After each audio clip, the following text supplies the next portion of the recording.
Hi there, my name's John Butcher and I'm Associate Director in the Learning and Teaching Innovation Unit at the Open University. The big issue really is part-time numbers have declined significantly since 2010. This is partly a result of the fee increase for tuition in England and partly a result of the ELQ, the adult students taking an equivalent or lower qualification. But the net result has been around a 47% drop in England. So this is a particular impact in England of students studying part-time. This really equates to about 125,000 fewer part-time students. So the numbers are really significant, particularly at a time when the numbers for full-time students have really been quite stable. So the key for me is the extent to which policymakers listen to our part-time learners and do policies that actually help them to study. My research really explored the experiences of current part-time learners, and we looked right across the UK. What came through in authentic student voice was students describing the barriers they face, the challenges they face in sustaining their part-time studies. The majority of the students with whom we engaged were women. They reported studying while having significant caring responsibilities, whether for children or for older relatives. A high proportion told us they were the first in their family to study in higher education. So this to me is important, part-time offering a real opportunity for students who haven't fully engaged with HE before. Almost a quarter of our students talked about studying with a disability or with a long-term health impairment. They often felt that higher education provided a real lifeline for them, particularly if they were suffering from deteriorating mobility.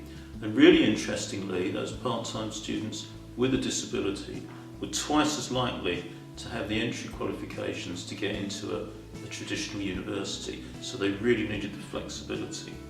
One of the findings I think that surprised us slightly was certainly in the Celtic nations, students talked to us about living in quite isolated communities. So this is partly the issue of HE cold spots and partly a real disconnect with the aspirations of those people and the local employment and HE opportunities were around. The big finding for us, I think this is very important, is the issue of student choice. Policymakers talk a lot about student choice, and for part-time students it was really a Hobson's choice. They couldn't, even if they wanted to, and most of them did, study full-time. They needed greater flexibility, they were worried about the cost of committing to full-time study, and so they really had only a single choice, and that was part-time. And because of that, I think any reduction in part-time opportunities really impacts on them. So choice a big issue. Secondly, that came through very strongly were the financial barriers. Adult learners in a high fee regime struggled to find as it were, the additional income to support their HE studies. They were not particularly knowledgeable about any aspects of financial support on offer, and we saw a much reduced incidence of employers providing fee support for students studying part-time. So in conclusion, I've got 5 points I'd really like to make based upon the research we did. Universities really need to think about whether they're sufficiently flexible to accommodate the needs of part-time learners. Secondly, I think we have a clearer picture now in student voice data of the motivation for part-time learners. And it came through very strongly in two ways. First of all is the employability issue, and that's very much about enhancing their career prospects. So these are not 21-year-olds generally taking a first step into a graduate career. But secondly, still coming through very strongly, was a more kind of personal, transformative motivation that adults wanting the intellectual challenge of studying. So I think universities really shouldn't ignore that. Thirdly, what came through strongly was a real desperate need really for a sense of a student community. Part-time students felt very isolated, they felt very sidelined in traditional universities, They didn't really identify themselves as students, and I think institutions could do much more to really cultivate that sense of a group, a cohort.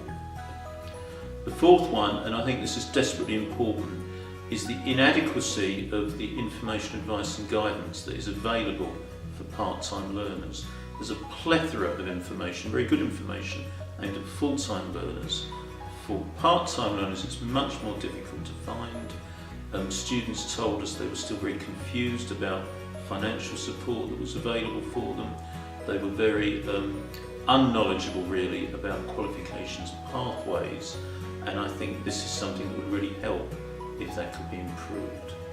And the final one really, which we weren't expecting in the research, was what came through was really quite distinctive disciplinary differences.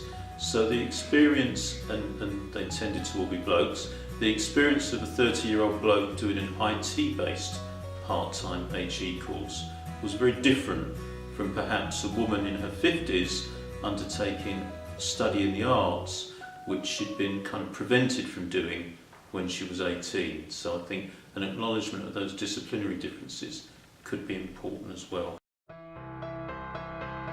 So the research really came out with 3 recommendations, and I think these are important if we're going to arrest the decline in part-time higher education. Firstly, I think policymakers need to really find ways of incentivise universities to a more attractive part-time offer. At the moment there's really nothing in the system that encourages Vice-Chancellors to think what we really need is more part-time, quite the opposite. Secondly, institutions really need to up their game in terms of flexibility, and what flexibility in terms of assessment and student guidance really means, to recognise the very different needs that part-time adult learners might have. And thirdly, I think there's one for the sector, which is really to recognise the benefits that a bigger cohort of part-time adult learners could bring to education, so that their experiences and their prior working knowledge can be valued as part of the education of all.